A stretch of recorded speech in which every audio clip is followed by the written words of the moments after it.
moving on is always good, right? It's hard to let go of the past. So rather than focusing on the negatives, I'm always trying to show them that there's a lot of positives to moving on.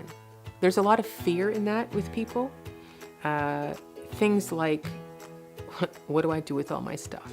Oftentimes, they've reached a point in their life where they've raised children in a 4-bedroom home, which is a huge one that I hear all the time. And if they're moving from a 4-bedroom house to a condo, right, what do I do with my stuff? So I have this little game I play with them. It's called the furniture diet. So for 30 days, every time they use a piece of furniture, they put a little red sticker on it.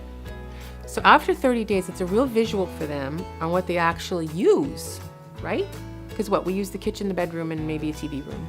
So then they can sort of see, okay, well, if I still want to make my new home feel like home, because it's the stuff around us that makes home, right? So then they know, okay, well, I can take this stuff because I use it all the time. So that helps them ease the fear a little bit, because my new home is still going to feel like my new home. Also, it's a huge jump for them, especially if they've maybe lost a spouse in this home. They're very attached to it. It's the fear of the unknown. So me coming in very respectful of that, which sometimes means that it takes a lot longer. But I tried to say to them, like, think about, you'll have more time to do the things you want to do. You'll be closer to your kids. You can visit more often. If they're moving into a retirement residence, you'll have lots of ladies to play bridge with. But also trying to explain to them in a very delicate way that, yes, it's unknown, but it can be really exciting too, right?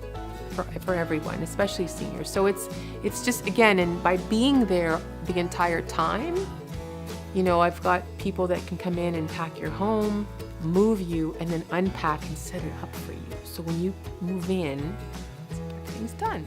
So you're not having to worry about the stresses of having to unpack and where does stuff go, what does it make the most sense. So yeah, so it's about helping them. The moving on is really important, I think. And if I can help them in doing that, then it's a good day.